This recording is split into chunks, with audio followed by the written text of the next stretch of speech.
pagès, i veia que els pagesos, els obrers, que suaven molt, que tenien d'anar al camp i que era una dificultat molt grossa. I llavors ell va anar mirant... Ell no era l'hereu. Ell no, ell era el quart fill, el tercer fill, no sé, perquè eren molts germans. I llavors ell va saber, perquè com que anava molt a la Vall d'Aran i així... Bueno, anava per treballar. O sigui, ell va venir a Barcelona a treballar, va estar en una farmàcia, dormia a sota el taulell d'una farmàcia.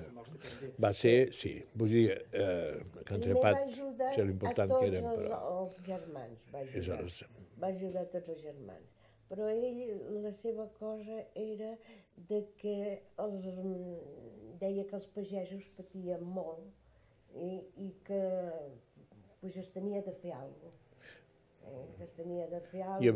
Van començar a venir màquines americanes, la McCormick, i aleshores ell la va copiar, perquè es va donar compte de que Però primer va anar a Alemanya, per allà l'any... Sí, va anar a Alemanya. Va anar a Alemanya, ell va anar a Alemanya, l'any, jo crec que per allà l'any 6 o 7, va anar a Alemanya.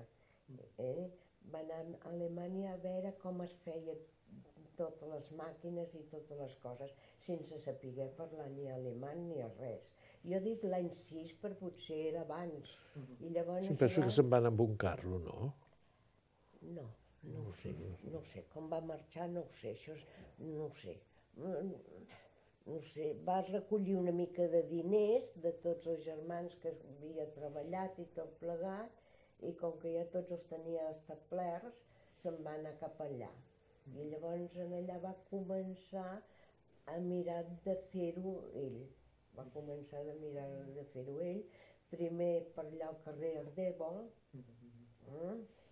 després em sembla que va continuar potser a la carretera d'Agramunt, i després ja va comprar aquells terrenos d'allà per posar-ho. I la primera màquina jo crec que va sortir per allà potser l'any 15 o 16, em sembla a mi. Em dóna la sensació, jo tampoc no estic massa forta. No, però va bé. Em sembla que van sortir les primeres màquines per a ell. Tota la vida havia tingut aquesta cosa de que els pagesos pobres que tenia de fer alguna cosa pels pagesos.